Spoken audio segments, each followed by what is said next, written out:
Вот такая вкуснятина у меня получилась.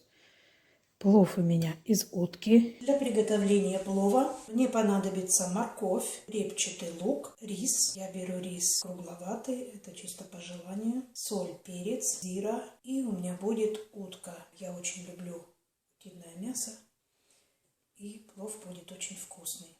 Лук и морковь это чисто по желанию. Я люблю, когда много лука и много моркови. Так что приступаем.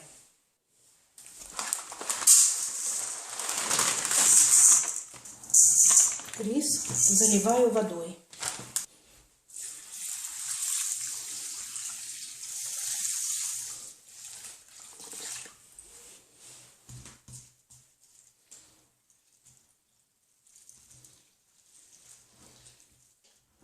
Немного оставляю, потом промываю несколько раз, пока вода не станет прозрачной. Буду готовить вот этой утятницы большой. Она у меня с толстым дном. Включаю и жду, пока нагреется.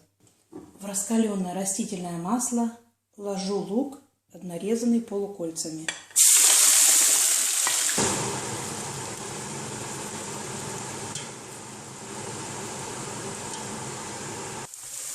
Лук обжарился до золотистого цвета. Теперь я добавляю нарезанную морковь брусочками.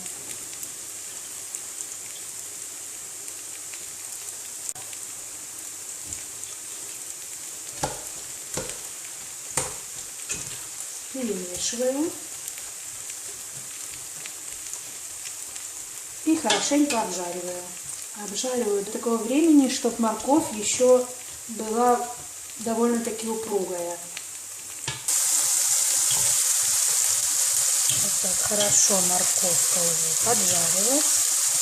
Далее опускаю в казан мясо, нарезанное довольно крупными кусками. У меня утиные крылья, порезанные напополам.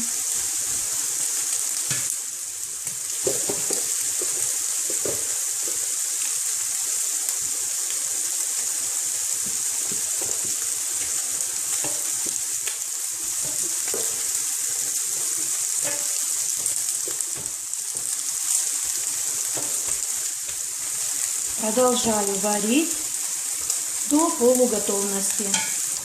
Мясо я до полуготовности прожарила. Теперь заливаю кипяток и добавляю специи.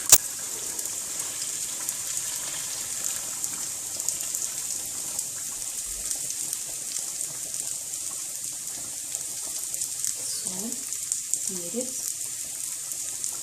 Залить кипяченой водой так, чтобы покрыть морковь на 3-4 сантиметра. Уменьшить огонь и варить зирвак. Так называется бульон плова на медленном огне. По своему опыту могу сказать, что чем больше варится зирвак, тем вкуснее и ароматнее получается плов. Теперь закладываю рис. Промывала, пока не стала вода прозрачной.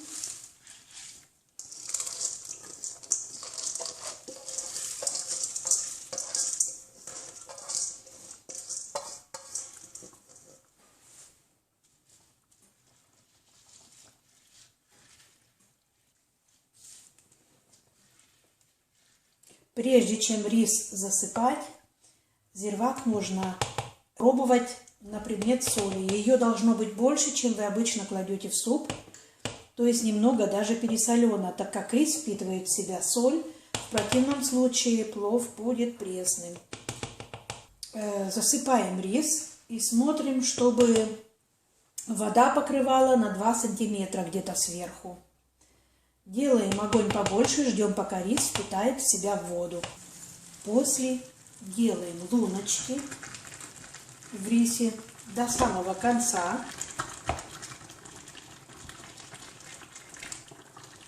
Я делаю это деревянной такой палочкой.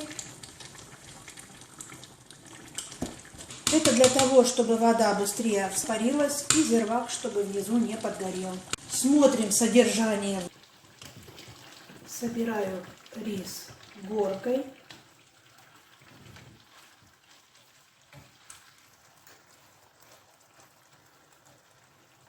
Рис собрала в горку. Уменьшаю огонь до минимума. Втыкаю сверху головку чеснока. Очистила от верхней шкарлупы.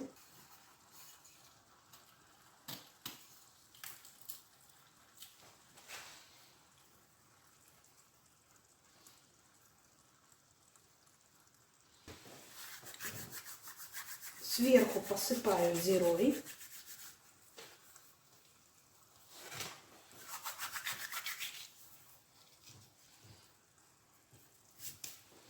И закрываю крышкой.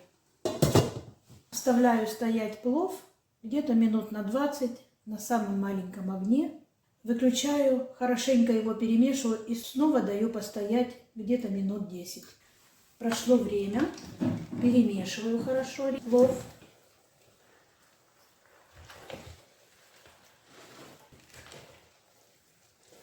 Плов готов. Вот такой получился приятный цвет. Цвет плова зависит, насколько будет прожаренный лук. Если лук такой золотистого цвета, и рис приобретает потом тоже этот цвет. Очень вкусно, аппетитно выглядит. Теперь будем дегустировать.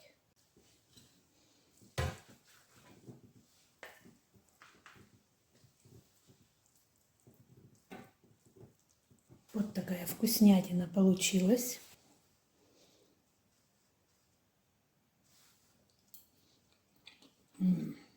Очень вкусно. Насыщенный. Очень вкусно.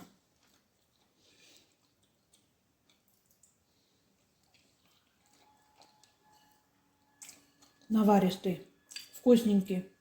Обязательно попробуйте по этому рецепту.